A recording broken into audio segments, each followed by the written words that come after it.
So you've got a publishing deal. When are you going to get the big record deal? Have you been talking to labels? Do you already have a deal? You know what? We have been talking to lots of labels, and we are going to probably get one, I'm guessing, the beginning of next year. Hopefully, fingers crossed, knock on wood, all that stuff. Just negotiating right now. We are not negotiating right now. We've just had lots of interest, you know. We've been on tour a lot with Hunter Haze and Little Big Town, and I'm signed to CAA because we've gotten so much fan support. We've gotten tons of artist support. I've got, like, Karen from Little Big Town. She's amazing. She's, like, called Universal Records on my behalf, and Hunter Haze is called Warner Brother Records on my behalf. So the artists are fighting over you. The artists are literally like, "Hey, label, you need to come see Sarah. You need to like see what's going on here." Mm-hmm. And I haven't actually done a show in Nashville though. Like we play the Grand Ole Opry a lot, but I haven't done like a real show in Nashville for like most of the year. So we're probably going to do a show either in October or the beginning of the next year, and then invite all the labels out. Like a showcase. Like a showcase. Yeah. We're gonna do the damn thing. Cool. It's gonna be fun. So hopefully it goes well. But you know, obviously, I don't know. This is probably something that a lot of country listeners don't know about. But it's really hard. Like females are really hard to break on country radio right now. I was just gonna say, is that why there's hesitation by the labels? Yeah, absolutely. Labels are having a really hard time breaking females for some reason.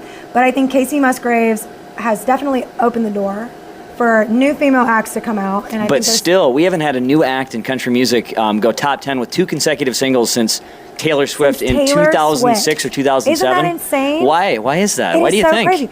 You know, I don't know. I'm not totally sure because I love female artists. You know, I think they're so great, and I know that they say that most of country listeners are female, and so I think that they just assume like, well, guys like guys and girls like guys, so let's just put a bunch of guy artists out there and duos and bands and things like that. But I'm really hoping that, you know, I can get out there. But women can relate to women better. That's always what I say. That's how I argue. I'm like, but if you're talking about a woman listener, wouldn't they prefer a song? And I guess that's why there's a lot of female songwriters, but women don't want to hear women sing the songs. I think they do. I think that it's got to be the right artist. It's got to be the right songs. You know, it's like so much comes into play when you're trying to break an artist. It's like, you have a huge team behind you. Everything has to work perfectly and the stars have to align.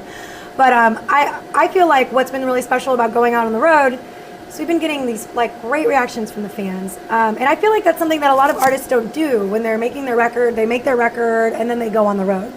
We're doing the exact opposite. We're going on the road and then we're making the record. So we know like what the songs are that people react to, because we have, you know, when we like open for Hunter Haze and Little Big Town, we always do meet and greets after. And we get to meet all these kids, and they're going, I love Famous. I love I Want You Anyway. We know the songs are that people are connecting to. You have opened for Loretta Lynn. Yes. Which that must have been amazing. Talk about that and tell me, did you talk to Loretta and did she give you any advice? Oh my gosh, I should like email you the picture I have of Loretta. It's amazing. Well, I did get to meet Loretta and hang out with her. We opened for her in Washington, D.C., which was just the craziest thing to share stage with her. And I got to meet her after my show, and she said, I thought you were a star. I was listening to you from backstage. I thought you were a star. Now that I've met you, I know you're a star. And she loved my dress, which was like the biggest compliment, you know, because Loretta is like the queen of the greatest ballroom gowns of all time. Yes. And I got this like special dress, especially for opening for Loretta. It's free people. It was really amazing. So she loved it. And her dress designer was there, and he was so fun. He was like analyzing my dress, like trying to figure out how to make it. He's going to make that for her. I spent like $100 on this. I promise you. I promise you. Here, you can have it. Like, it's totally cool. But now it's like the most special thing in my closet, because Loretta was like, I love this dress. And she was sitting on this little stool, and I was coming to take a picture with her.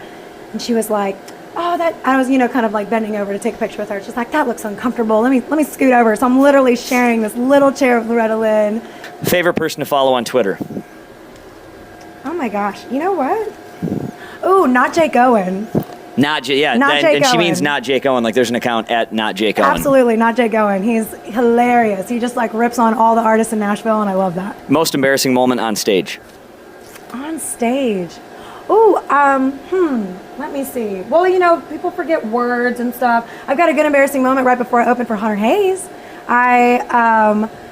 I get really distracted by food, and I was in this really cool neon room with my guitar player Ben Caver, and there was a menu on the wall. It was like a VIP room, like for a box. There was this menu, and it's describing their sweet potato fries. I was reading the menu while I was walking, and there was like a staircase going down. Did not see the staircase.